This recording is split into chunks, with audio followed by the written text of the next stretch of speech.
The following is a production of DallasCowboys.com and the Dallas Cowboys Football Club. How about them Cowboys? Yeah! Go Cowboys! Let's go, baby! Are you ready for a break? Yes. Are you ready for a break? Absolutely. Ready for a break? Yeah, and so much for that. It's time for The Break on DallasCowboys.com We were on the break! with Ambar Garcia, Brian Broaddus, Patrick Walker, and Derek Eagleton. It is Monday, October 2nd, 2023, season 19, episode number 43. Welcome to the latest edition of The Break. We are live from the SWBC Mortgage Studios at the Star, and today we're talking about the Cowboys win. They get back on the to their winning ways. They beat New England 38-3 at home. And now it all sets up for the game we've been waiting for, Cowboys versus 49ers. But before we get to that, today we will recap the game, tell you what went right and wrong for the Cowboys. We'll talk about this defense that did a little more of what it's been doing in the first 2 weeks of the season, and also talk a bit about the offense and what Dak Prescott was able to do yesterday. Let's get it going. Let's start first on the defensive side of the ball. Yesterday, they allowed 253 yards. It's 200 passing, 53 rushing. And actually, before I get to that, real quick, let's go around and see what everybody's storyline of the game was. Coming out of that game, what do you think is the big picture storyline that you'll remember from week 4 of the 2023 NFL season? You We'll mean start with you, Patrick. Other than the Cowboys handing Bill Belichick his worst loss as sounds a like a head coach? storyline to me. That's massive storyline. I mean, obviously, when you're going against someone as cerebral as Bill Belichick, you always have concerns. And then you had the subplots of Ezekiel Elliott and Will Greer being quote unquote interrogated and hand signals and all of that. But the Cowboys again show resiliency. I mean, they hadn't lost 2 consecutive games since November of 2021. Question was, could they protect home field? And they not only go in and do that yesterday, but the fashion in which they did it was just flat out impressive. They executed, and I've said it, and I'm going to continue to say it. This Cowboys team is going to go as their run defense goes. 1 week after allow 222 yards on the ground in Arizona, you hold Ramondre Stevenson to 30 yards and Ezekiel Elliott, and emotionally charged Ezekiel Elliott to only 16 yards on the ground. That allowed the Cowboys to earn their pass rush, and from there they teed off. And you got to love it. So the win is huge. The fashion in which they did it makes it that much more meaningful and puts them back on solid ground for what we know is an all-important game in Santa Clara coming up. A lot of good things to talk about on defense, special teams, but also offense. Everything we saw from them. I know there's still work to be done around the red zone, but you saw improvement. Was it red zone? Was it 20-yard line? That was confusing. Yeah. But I heard Brian on his post game. He did the same thing I did. You were like, I learned something new today. On that. Yeah. I asked PR. I'm like, so if you're on the freaking 20-yard line, doesn't that count as red zone? No, it does not. Your toe needs to be passing the line. You need to be inside. Anyways, it is promising, and it gives you something that, okay, now we got something. You feel like they're working with something. You see, and you weren't expecting, or at least I wasn't expecting a night and day difference as far as improvement in just 1 week, but they were able to show different things offensively where it gives you promise to okay, they're trending upwards now, they're changing some things around, and it shows to be working. Yeah, I was surprised how easily they were blocking the Patriots front, especially when it came to throwing the football. I felt like that maybe the Patriots were going to try some things. I was worried a little bit about Patriots coverage. I think when Gonzalez got hurt, that kind of took them out of some things they might wanted to do coverage-wise, traveling-wise. Initially in the game, they didn't start off traveling Gonzalez with, say, Lamb. I thought that maybe that was something that they would try initially. They never got to that because Gonzalez got hurt. But it was really a nice effort up front for the Cowboys. The one sack that they had was a little disturbing, was the one that Dietrich Wise had where really 4 guys missed on the play. It's like they run a 2-man game and then all of a sudden it's like three guys are kind of looking and another one's trying to look, and so you have two guys reacting, one guy not reacting. It was a little bit of a mess that way, but overall, the way that they were able to have time throwing the football, and even when there was a little bit of pressure, receivers did a great job of driving routes, coming back to the ball. Dak put it where he needed to be, so a lot of positive on that side of it. Let's talk about the defense specifically. As I mentioned a little earlier, they allowed 253 yards, 200 passing, 53 on the ground. Going to Patrick's first point about the fact that they stopped the run this week and how effective they are when they can do that. The other thing to note there was they had 7 quarterback hits and 2 sacks, 18 quarterback pressures. They didn't get the number of sacks that they've been getting when they've been successful, but the pressures were definitely there, and you could certainly feel that in the 18 times that they pressured Mac Jones. How would you guys assess that defense overall yesterday? I thought it looked fantastic, and it's a perfect example of why, although sacks matter, why it's mind-boggling that people kind of disregard disruptions and QB pressures and QB hits, because all of those things go to the overall category of disruptions, and the Cowboys were insanely disruptive on yesterday. No, they didn't walk away with 5, 6, or 7 sacks, but they did force Mac Jones into a passer rating of 39.9, ultimately got him pulled from the game for Bailey Zappi. They forced him into 2 interceptions, which also goes to Deron Bland quickly coming into his own as a boundary corner, and now I think that's also helping the Cowboys as a defensive unit try to find their identity in the post-Diggs era for this season until Diggs comes back in 24. So when you, like we talked about, when you earn that pass rush by stopping the run, stopping the run was made effective because the front four was winning their matchups, and that allowed guys like Leighton Vander Esch, who was reading, reacting, and executing, filling gaps. He was magnificent. Damone Clark helped in that capacity as well. Now you're forcing the guy to throw, and when you force the guy to throw against a Cowboys defense that loves to take the ball away in the air as much as they love to take it away on the ground, it's a recipe for disaster for you, and that's what happened with the Patriots yesterday. So I think it was masterclass by the Cowboys. Dan Quinn had those boys ready to play some football. Yeah, I can care less about sacks and stats and any of that whatsoever when your defense is playing the way that they did. When you got guys, Deron Bland, Leighton Vander Esch getting in the end zone and scoring points for you. And going back to stopping the run, that's has been the main problem for the defense. We saw it last weekend. And then just seeing them adapt, adjust, and make those changes and improve in an area that has been their weakest point. I was super excited by everything we saw. I'm sure Micah left that game a little bit upset about himself, not being able to. But he shouldn't. I'll talk about that a little bit later. No, and he should not, because what he's doing, his presence and everything that he's doing is creating opportunities for everybody else to play the way that they did. So even guys like Galston, when he's doing those plays, I mean, you got to credit Micah along with that. But I'm going back to him as a player. We know Micah and how competitive he is. But either way, credit to everyone on defense and the great job that they were able to do. His pressure, I don't know why on that first drive the Patriots threw the football on 3rd and 1 down there on the goal line. I felt like they were going to try and run it down there and see if they could make some hay out of that. Man, it might have been something they thought about, but they didn't. They tried to throw the ball to the back of the end zone to Mike Gesicki, and Parsons' pressure forced Mac Jones to throw the ball too far. It's a decent play call, but that pressure from Parsons, it really forced Mac Jones to have to make a quick decision. And, Gesicki was a clear of Hooker in the end zone. And so, if he has time to throw that ball, then maybe it's a touchdown there. But, that pressure is what adds up there. The scoop and score was really a great backside pressure as well when Fowler beats his guy and the way he was able to track Mac Jones. Mac never felt him there, and so to hammer the ball. The thing that concerned me about the defense was the 42-yard pass play that they gave up in this game. And we've seen this a couple of times when Dallas is bad on defense, they lose coverage.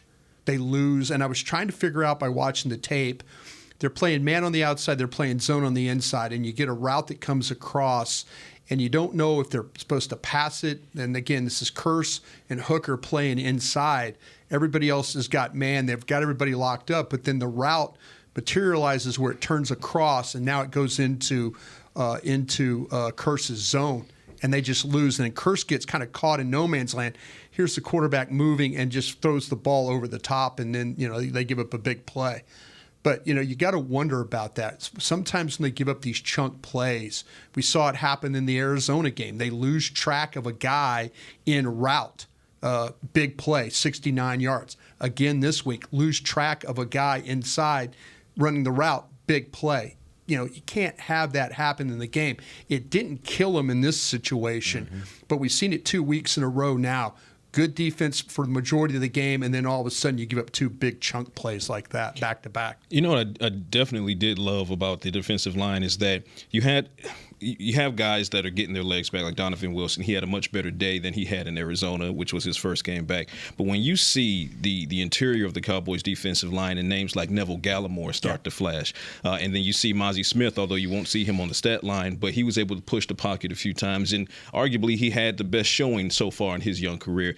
When those guys start to step up, in addition to some of the bigger name guys that you expect to step up, Jonathan Hankins and Chauncey Golston, and of course Osa Odighizuwa on that interior, and then you have Micah Parsons and his presence and disruptions and being able to take away the ability for other teams to try to shade one way or the other. I mean, this Cowboys defense, as long as they continue to execute, and I keep harping on that word, execution. If they continue to execute, the only team that can beat them is themselves. When you talk about the run defense, was there something that you guys saw that was different in what they did this week versus Arizona, or do you think it was just better execution of what their roles were? I don't know why more teams don't try and do what Arizona did when it comes to running the football with not. I think that what New England, and give Dallas credit for this, they did a nice job along the defensive line. When you start to talk about the physicality which they played with, the ability to stay square, not get hooked. The linebackers were much better shape. When this team's had trouble, I think now, and this is something that maybe somebody will take advantage of, we'll see. But when they play their dime package, they're running the ball at these linebackers that are defensive backs. They're kind of figuring out, okay, is Kearse going to be able to hang in there? Is Bell going to be able to hang in there? Is Wilson going to be able to hang in there when they're having to deal with blockers that get up on them? That's going to be the key going for the Cowboys. How you play your run defense against, or how the offenses attack this Dallas defense will be now, can these linebackers or these safeties who are playing down in the box, if linemen are getting free runs at them, that's a problem for the Cowboys. It showed up a couple of times yesterday in a couple of the runs they had, but I would worry about a team that really, really runs the ball well. And then all of a sudden they're like, okay, we're going to make you with that bubble, that linebacker who is a safety, who's not a big guy. We're going to make you defend the run with him. And I think that's what Arizona did. The pin and pull stuff was really effective. Didn't see any of that really from New England. Just a couple of times they ran guys that pulled, but the Cowboys did a great job of hanging in there when they had to. Dealing with the run, staying square, playing downhill, and then finishing the play. Damone Clark played the best game he's played in 4 for the Cowboys this year. Shades are back. Yes. I like it. Big win. Shades come back. Yes, that's how we roll around. What's interesting to me, Brian, on that point, though, I actually saw that Damone Clark actually played only 45% of the snaps. Yeah. And Bell actually played 40% of the snaps, which made me think the Cowboys maybe were doing a little bit more of having those safeties in there at that linebacker spot. Well, it turned into a game where they knew New England was going to have to throw the football. So the run game was just completely out the window. I think that Damone Clark, I wanted to believe that Damone Clark was a guy that could play all downs and never come off the field. Yeah. I don't know if they completely trust him. Again, that's just a thought by me, not anything that anybody said to me or anything like that. But I just wonder, when it turns into a passing game, having Bell on the field, is that a little bit of a difference with the way they play their coverage? Yep. All right, we're going to take our first break. When we come back, we're going to jump into the offense, talk a little bit about Dak and his day, and some of the skill players and how they play. We'll talk about that when we come back. DallasCowboys.com radio. Todd thought it would be secure to jog in the cheetah savanna. Todd believed the big cat repellent he bought online was reliable. And now, Todd is trying to be faster than this cheetah that can run 80 miles per hour. But the good news is, Todd has AT&T 5G that is fast, reliable, and secure. And he learned the best thing to do is stop running and toss her the backpack with the beef stew. AT&T 5G. Fast, reliable, secure. It's not complicated. 5G requires compatible plan and device. 5G may not be available in your area. See att.com/5G for you for details. Cowboys fans, after that move, we've just coined the term Rowdy Replay. Let's roll back the tape. Okay, there's our mascot Rowdy cheering on the boys. And now he's on his phone, on his Bank of America mobile banking app? Staying on top of his finances with his virtual financial assistant, Erica. Bank of America's digital tools are so impressive. Cowboys fans just can't stop banking. Learn more at bankofamerica.com/can't-stop-banking. Erica is only available in the English language. You must download the latest version of the mobile banking app, only available on select mobile devices. Message and data rates may apply. Member FDIC. Welcome back into Dear Doctor, the show where I answer life's questions with an ice-cold can of Dr. Pepper. Sheila, let's hear from our next caller, would you? Dear Doctor, my friend supported me during a tough time, but what's the right gift that says, thanks for being a shoulder to cry on? Okay, this one's easy. I say give her a delicious Dr. Pepper. Nothing says, thanks, girl, better than a one-of-a-kind soda. Yes, any Dr. Pepper flavor will do. Now, just a reminder that I don't need to be a real doctor to know that Dr. Pepper is the one you deserve. They say champions are remembered, but legends are never forgotten. United Ag and Turf offers a winning lineup of John Deere equipment built to tackle any challenge on and off the field. Legendary John Deere tractors, combines, residential mowers, commercial mowers, compact construction equipment, Gator utility vehicles, and a full line of golf and sports turf equipment. United Ag and Turf, the official Ag and Turf equipment supplier of the Dallas Cowboys. Visit unitedagandturf.com to find a location near you. Back to the break. Your Dallas Cowboys head to Santa Clara to take on the 49ers in Week 5 of the 2023 season. Come out to Miller Lighthouse at AT&T Stadium on October 8th for a free watch party presented by 7-Eleven. Cheer on the boys alongside Dallas Cowboys cheerleaders and Rowdy while enjoying $5 Miller Lights, barbecue, game day fare, and more. Gates open at 6 p.m. Kickoffs at 7:20. For more information and to claim your free ticket, visit DallasCowboys.com/watch party. Go Cowboys. Welcome back. It is the second segment of the break. We're live from SWBC Mortgage Studios at the Star. This segment is brought to you by Blockchain.com. We will also take questions if you guys have any throughout the show. You can hit us on our text line, 817-290-3298. Again, 817-290-3298. Let's talk about Dak Prescott. Yesterday, he's 28 of 34, 82% completion rate, 261 yards through the air, 1 touchdown, no interceptions, a 108.5 quarterback rating. He also threw he completed passes to 9 different receivers. Did have Schoonmaker, who he targeted 3 times, who didn't get a catch. That would have been 10. But all in all, good day for Dak Prescott. How did you guys assess his play? I think he was surgical again, and like you mentioned, with no interceptions, it's his 3 out of 4 games he's not turned the ball over. So he's playing, clean football and not putting his defense in bad positions where they have to come back out and fight against the time of possession battle. And in that, you're fighting against your own fatigue, and then sloppiness and lack of execution comes from that. But I mean, Dak Prescott, you look at the first offensive drive, and there's a reason the Cowboys lead the league in offensive drives that have 10 plus plays or more, and that's because of Dak Prescott in large part. And the red zone issues come from, again, and you're going to get tired of me saying it. I'm tired of hearing me say it. It's execution. The drop by Schoonmaker, that should have been Dak Prescott's first touchdown. The handoff to Tony Pollard on 3rd and 1 where they collided. Execution, right? Little things that can be cleaned up, but need to be cleaned up.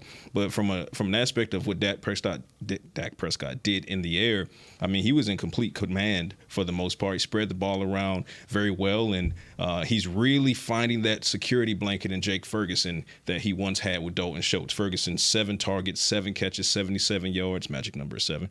What is that? 12 catches, 125 yards over the last 2 games from Dak to Jake. So that connection, I think, has become kind of the stabilizing force while the Texas Coast offense tries to figure out things outside of that. So that'll be promising going forward.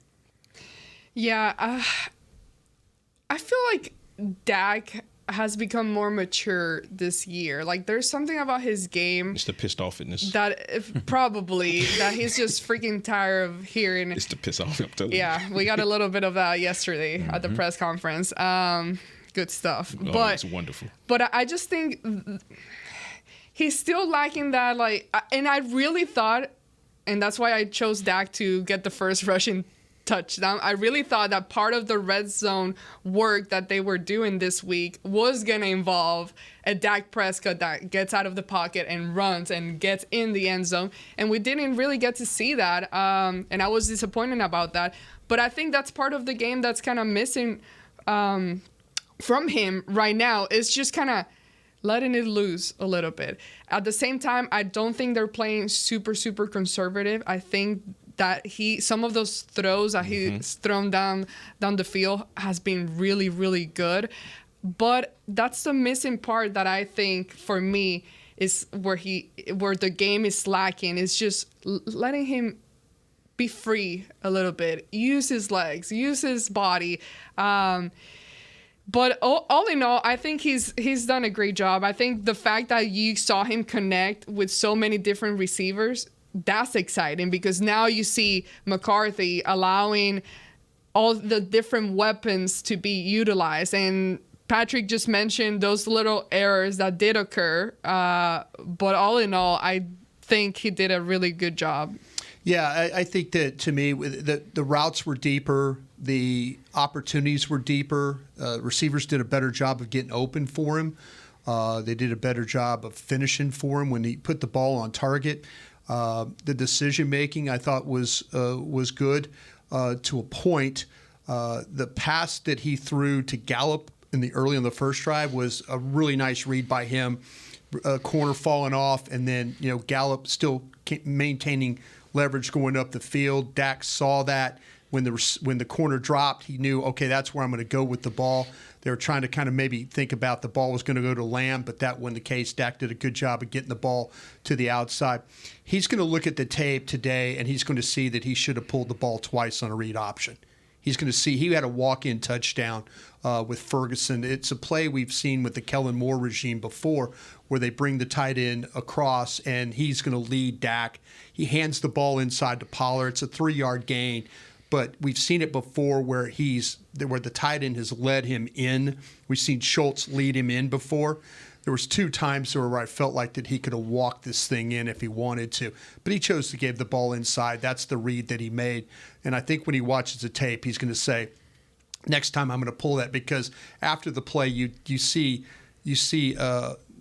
Ferguson like turn around to him and like slap him on the chest, like, what are you doing, kind of a thing. And you see Dak kind of like, I know, I get it, that kind of thing. So, but overall, the way he threw the football was well. He'd move around in the pocket, the way he delivered the ball, decision-making, finding the open guys on the routes.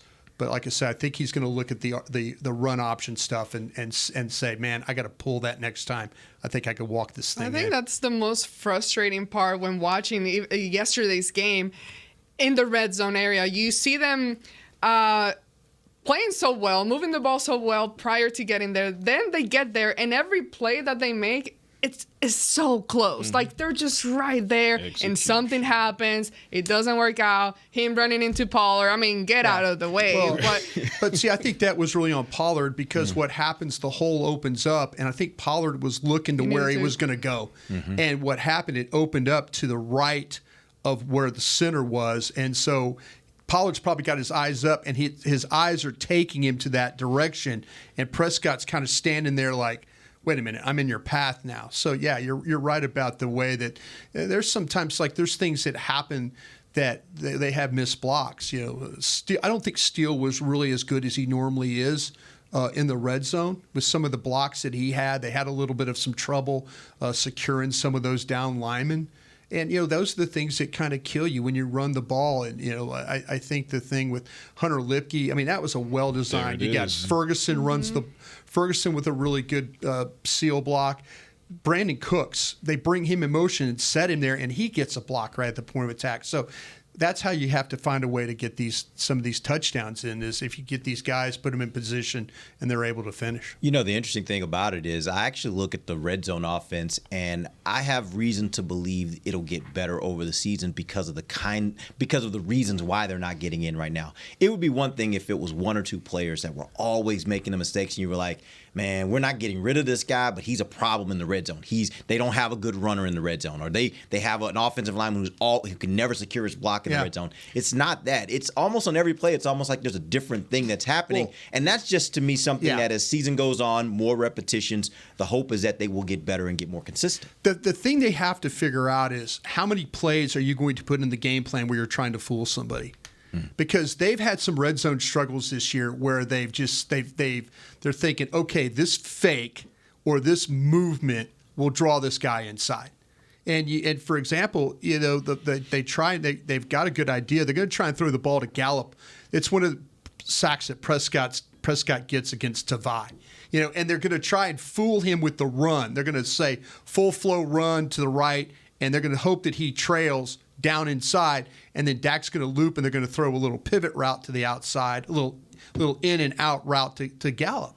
And it's there. The problem is they don't fool the in man. He doesn't go down. And they've had it a couple of different times where they've left guys unblocked, and they're saying, okay, this heavy play fake is going to carry guys away. And it just hasn't. They've had 2-3 plays this season where guys have been left unblocked, and they're not fooled. Is that also because they haven't been as successful running the ball down there? Because if you're not being that successful, then nobody's going to really take that hard play fake because they're like, you're not running well anyway. So you assume that people are going to be undisciplined down there. Yeah. You really do. To me, it happened in Arizona. It happened this past week. You just assume that this guy is going to go flying down inside. And to your point, I don't know if it's so much about the running the ball down there. Is it more that you're playing against teams? They have to think, okay, have we seen this guy before Chase? To me, that's where I would base the game plan. If you got somebody that's super aggressive, always chasing the ball down inside, I could see doing that. But they've had a couple of different times now where they've tried to do movement on the goal line, and it hasn't affected the guy they're trying to move. That's where I kind of maybe some rethought about what you're doing game plan wise, scheme wise. Speaking of the red zone, one area they did get one positive note coming out of that. They use Hunter Lepke down there. Finally. He gets into the end zone. We talked about it last week. And does that kind of make you think, okay, if they're getting that, if they're starting to realize he could be that guy in that area, that could be at least the impetus to get the red zone offense moving in the right direction. And then from there, you play off of that with other things. But you can maybe rely on him a little bit more in those tight situations, just hammer the ball into the end zone. More so handing him the ball than letting him block. He's not, and he's a young guy. He'll learn. But his blocking down there is not as good as it needs to be. But you hand him the football, he has a feel for how to get forward. I 100%. I believe that, kind of to your point, and this is why I wanted Hunter Lepke to be more involved in those handoffs, because the question last week was, do the Cowboys miss Ezekiel Elliott? And I said only as far as comfort level goes, but physical build and being able to just hammer a ball in on short yardage, I think Hunter Lepke has that ability. And then you see them hand him the ball, and what does he do? He hammers that in. So that gives opposing defenses something that they have to concern themselves with, because if Hunter Lepke is on the field and there's only 1 or 2 yards to go, then they're probably, the more you hand it off to him, reasonably so, you don't want to overload it, but the more you hand it off to him, the more they have to account for him. And by doing so, that puts them at a slight disadvantage if you then want to run the creative play that becomes the passing play out in the flat or on the in the back pylon, something like that. So one thing has to complement the other, and I am a big believer that integrating Hunter Lepke more in the short yardage game is going to help free up some of those passing routes. But again, once it does, the execution has to be there. I believe that 9 out of 10 times Schoonmaker makes that catch in the end zone. So those types of things have to come into play as well, because the play call can be fantastic, but what the player does or does not do after that is what really matters. Well, we'll see what happens with Rico Dowell's injury. Yes. He left the game with a hip injury, and I believe today they're gonna kind of do the MRI and all that. Yeah, it was X-rays were negative last night, which is positive, but the MRI is scheduled for today if it has not already occurred. So we should hopefully get an update on him at some point. So depending on what happens with him, if he does have to miss some time, extended time, I think I would imagine the Cowboys utilizing Hunter maybe Lepke so, a lot but then more. you also have to look at Malik Davis. Malik Davis, practice squad. He'd likely get a lot of that burn as well. So being that Malik Davis is the insurance on the practice squad, you know that he's going to come up. The question still becomes how much of those reps is Hunter Lippy going to see. All right, we're going to take our final break. We'll come back. I want to talk about the passing game, particularly the deep passing game. Brian, you mentioned it a little bit earlier. We saw some things that were pretty that made me think that maybe they can get this going and maybe it can be something that can be a benefit for them even in this offense. We'll talk about that when we come back. DallasCowboys.com radio. Todd thought it would be secure to jog in the cheetah savanna. Todd believed the big cat repellent he bought online was reliable. And now, Todd is trying to be faster than this cheetah that can run 80 miles per hour. But the good news is, Todd has AT&T 5G that is fast, reliable, and secure. And he learned the best thing to do is stop running and toss her the backpack with the beef stew. AT&T 5G. Fast, reliable, secure. It's not complicated. 5G requires compatible plan and device. 5G may not be available in your area. See att.com/5G for you for details. Don't put off getting your oil change, Dallas. Take 5 Oil Change, a proud partner of the Cowboys, is faster than you think. There's no appointment needed and no waiting room. Yep, you heard that correctly. Take 5 is so fast, you don't even have to get out of your car. You can take advantage of Take 5's fast, friendly, and simple service at any of their locations across the Dallas area. And remember, at Take 5, you stay in your car because they're faster than you think. Take 5, the official oil change of the Dallas Cowboys. It's the official men's skincare brand of the Dallas Cowboys, Jack Black. And right now, Cowboys fans can get 15% off their $75 order. Plus, because every deal needs a playmaker, your order will include a free 5-piece skincare set and free shipping. The Jack Black Playmaker is 4 of Jack's favorites and a full-sized intense therapy lip balm. Make a play for the Playmaker at getjackblack.com/Cowboys with the code CowboysVIP. That's getjackblack.com/Cowboys with the code CowboysVIP. They say champions are remembered, but legends are never forgotten. United Ag and Turf offers a winning lineup of John Deere equipment built to tackle any challenge on and off the field. Legendary John Deere tractors, combines, residential mowers, commercial mowers, compact construction equipment, Gator utility vehicles, and a full line of golf and sports turf equipment. United Ag and Turf, the official Ag and Turf equipment supplier of the Dallas Cowboys. Visit UnitedAgAndTurf.com to find a location near you. Back to the break. Check out the latest and greatest addition to the tours at AT&T Stadium and at the Star in Frisco. Meet Jerry Jones, an interactive experience. Get a peek behind the curtain and into the fascinating life of Jerry Jones with a focus on innovative fan experience in partnership with AT&T. This interactive technology gives tourgoers the opportunity to ask Mr. Jones a variety of questions. For more information and to book your tours, visit DallasCowboys.com/tours. Welcome back. It is the final segment of the break, live from the SWBC Mortgage Studios at the Star. We're talking about the Cowboys win yesterday. They beat the New England Patriots 38-3 at home and set up the meeting that we've all been waiting for, Cowboys versus 49ers. Make sure you check us out all this week. We'll be telling you what we think is going to happen. We'll break down that 49ers team. Really interesting and very good team. We'll break all that down this week and get you ready for that game. Let's talk about the passing game, and particularly the deep passing game. Yesterday, Dak Prescott, first of all, about 30% of the throws they threw yesterday were 10-plus yards in the air. So getting the ball downfield a little bit more. Now, only one pass was 20 yards or more. It was the one 20-yard touchdown that he threw to CeeDee Lamb. But they are getting it 10-plus yards down the field, a fairly good amount of time. And he's been pretty good yesterday on that. 78% completions of those passes that were 10 to 19 yards. That was 7 of 9 for 111 yards. That being said, is that enough for you to feel like this team is getting what it needs out of a deeper passing game? Or do you really think they need to see more of those 20-plus yard plays to really, really be able to get what you need out of this offense? I think you need more. I think it's positive. It's progress. And kind of like what I wrote in the science lab last week, I think you need more. And then when you look at this next-gen chart and it breaks down, you still, even in yesterday's game, you didn't see anything past 20 yards in the middle of the field. So that middle of the field is still a glaring opportunity for the Cowboys to try to attack. And I know it seems like they're gun shy from it because of the interceptions that happened in that particular area of the field. But I feel like that's leaving some meat on the bone if you want an opposing defense and an opposing opposing secondary to cover. You want them to cover the entire field, not just 2/3 of the field, not just the boundary. Make them cover that 20-plus yards down the middle as well. So, yes, there's some progress being made there, but I think that while we understand that the West Coast at its basis is about getting the ball out quickly in the hands of your playmakers so they can make the plays, I do think when you have a guy like CeeDee Lamb and you have a guy like Michael Gallup who's a deep threat on the goal ball, and you have Brandon Cooks who you added via trade, you have guys that can go deep. So you need to try to at least take those shots and stretch that field, which will make opposing defenses play more on their heels. And then guess what you get to do then? You get to run the ball more effectively. One hand washes the other in that capacity. Yeah, you mentioned the touchdown too, with where Lamb was able to score, and everybody was asking about, well, did you take advantage of Christian Gonzalez being out? That was the next play. Yeah.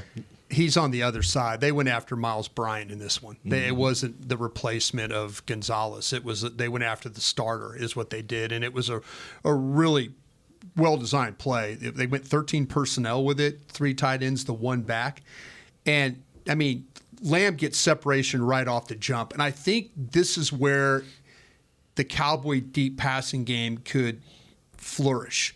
If, in fact, you're winning off the jump, if you're winning off the line, if you're able to get separation as you're going up the field. They did a great job of driving, play a lot of zone coverage, the Patriots. They do a great job of driving these defenders back and then coming back to the ball.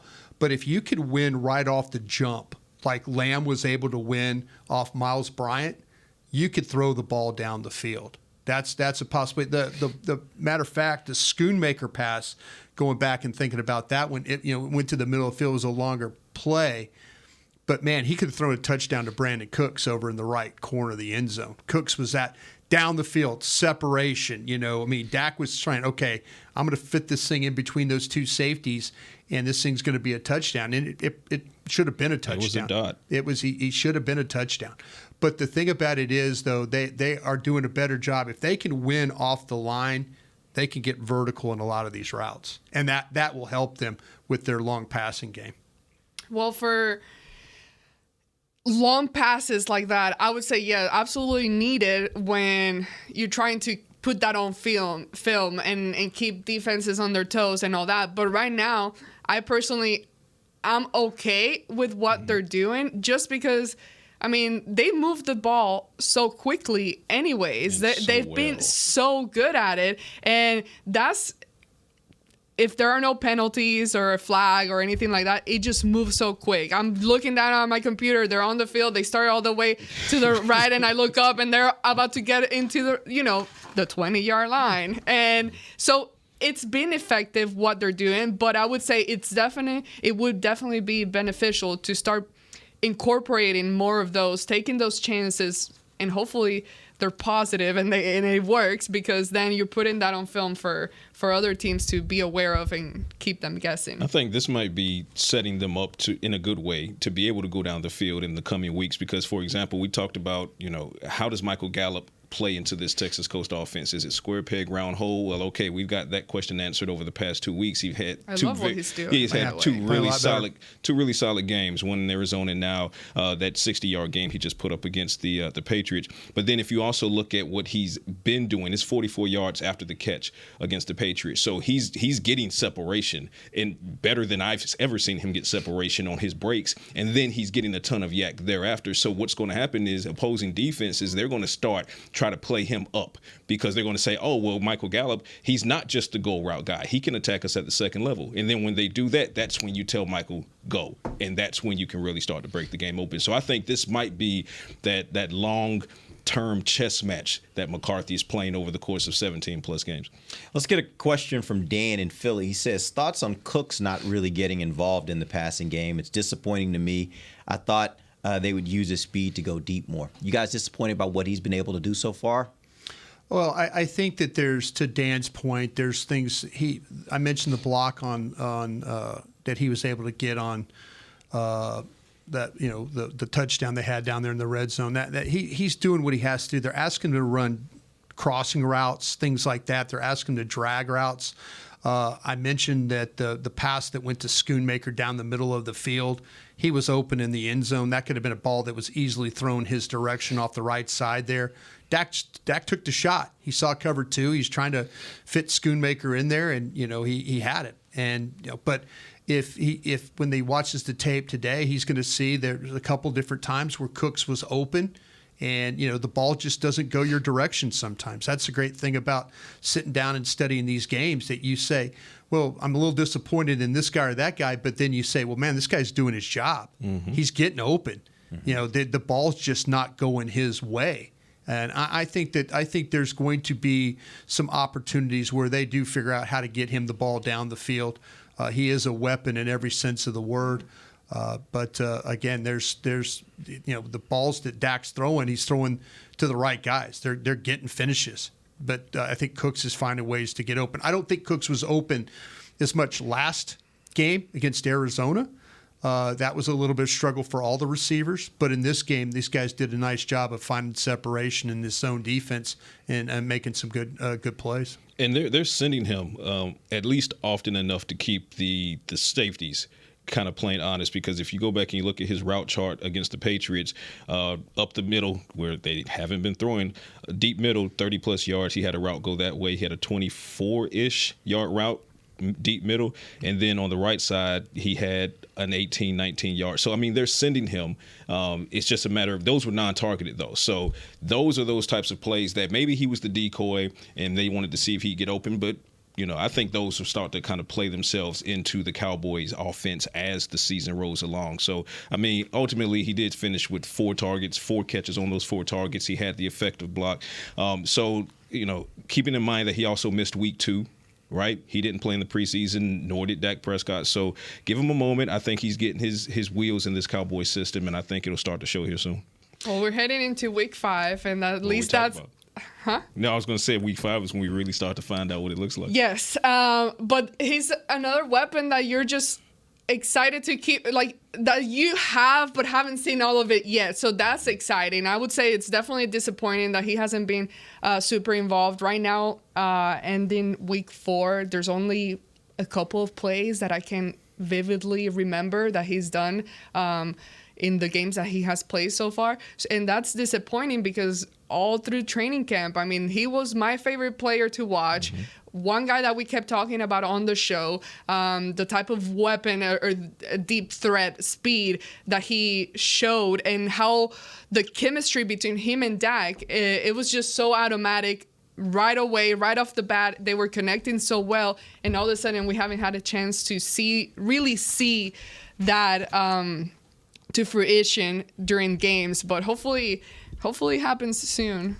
All right, real quick before we end the show, I did want to talk a little bit about the tight ends. As you mentioned earlier, Ferguson had a nice day. He is becoming a real weapon, I think, for Dak Prescott. But, Brian, I think you were the one mentioning last week, as you look at the tight ends, doesn't seem to quite have the same, I don't know, it just doesn't seem to be the same as what it was with Dalton Schultz last year. What we did see yesterday was Schoonmaker had 3 different opportunities. He didn't get a single catch. I don't think Peyton Hendershot had a single target yesterday. Do you think the Cowboys he was inactive. Yeah, right. With the ankle injury. Right, yeah. Sean McKeon was up for him. So you're looking at a situation where you're really – do you think you're not getting enough out of the tight end position? Even though Ferguson is actually providing something really nice for you, do you really need more from those other tight ends, especially considering as much as Dallas likes to run 12 and 13 personnel? Yeah, it's funny that you say that, but to me, I think Schoonmaker – the drop was bad. Yeah. That was a bad play. He's got to make that play, and he knows he has to make that play. The other one he had an opportunity on, the ball was tipped at the line of scrimmage. Mm-hmm. If you remember, they're down there in the red zone, and he's got the defender on his back, and Dak is going to throw the ball to the outside there, and there's probably going to be a catch, and then it's going to be a dive for the goal line. Bentley, the linebacker, is going to rush, and Zach Martin just stones him, and it stops Bentley, so he doesn't. So what does he do? He backs up and he just jumps. And so instead of the ball going to Schoonmaker, it's tipped and knocked away. There you go. There's another one of your red zone, what the hell? Plays, what the hell just happened plays. Yeah. It probably would have resulted in either a catch at the 1 or a catch and a touchdown. But yeah, I think, I look at also the way that these guys blocked in some of the running opportunities. Hell, McEwen made a hell of a play getting down the field and recovering Turpin's fumble. I mean, he gets the key block to get Turpin around the corner, and now he's chasing the play, much like what we have with Tyler Biadasz, and, falls on the ball right there. Could have been a bad situation. When that happened, I was like, thank God a guy is running along with the person who has the ball, because this happened a couple of times now. There are some moments where these guys, should they have done more? Absolutely. Is there some bad luck along the way? Absolutely. There's some unfortunate things that happen with these guys. I think the thing with Ferguson that I've learned is every time you throw him the ball, he's going to make one or two guys miss. He is this run after catch guy. It's the slant he caught on third down and it was like a 3rd and 5. He gets 9 yards. I mean, just carrying guys with him, for the first down. So getting more from him, yeah, sure. But are you just totally like, oh, it's just a bad group? I don't think so. I think we're starting to see some things with them and how they're using these guys a little bit more, and I think it's going to benefit, in the coming weeks. Yeah, and when it comes to Jake Ferguson, and we've talked about it, and I said until further notice, he's the tight end one. And as Schoonmaker starts to kind of come along, maybe we'll revisit and have this conversation later in the year. But Jake Ferguson, he overcame the drop in the rain against the Giants, but even that was a fantastic blocking game for him. You can see he's put on some mass. He's getting in there. He's getting dirty with the blocking. You absolutely love it. And then now he's starting to come on as Dak's security blanket, 7 targets, 7 catches, 77 yards in that obliteration of the Patriots. So I love what I'm seeing from Jake Ferguson. And at the moment, after seeing what he's doing as both a blocker and as a receiver, and, in being a receiver, the yak, and also the dirty yards, because he's making guys miss, but he's also running through guys and running over guys. I don't know that I would say I need to see more from Jake, because I feel like more is coming anyway. What you want to see is, wow, Sean McEwen being Johnny on the spot. Great job with that. You want to see more production from a receiving standpoint for those tight ends not named Jake Ferguson. Schoonmaker, I believe he'll come in.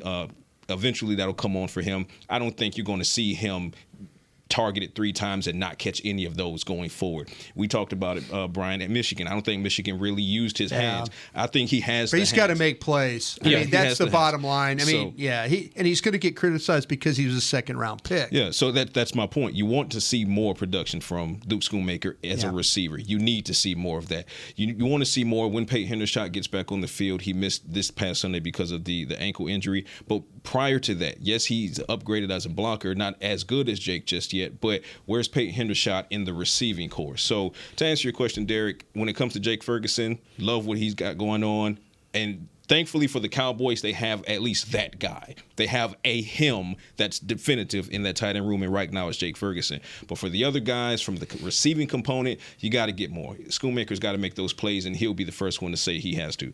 Sean McEwen, you know what you have with Sean McEwen. He's never going to really be that guy, but when Peyton Hendershot gets back, what do you got there? Especially in the season where you were hoping that you'd have John Stevens, but you lost him before you could really do much with him. Yeah. All right. Appreciate you guys joining us. We'll be back tomorrow. We'll start taking a little bit of a bigger picture look at the NFL and the NFC East. Giants play tonight on Monday Night Football. We'll see how they end up. Till then, for Patrick Walker, Brian Broaddus, Amber Garcia, I'm Derek Eagleton. This has been The Break, live on DallasCowboys.com radio. This has been a production of DallasCowboys.com and the Dallas Cowboys Football Club. How about this, Cowboys? Yeah!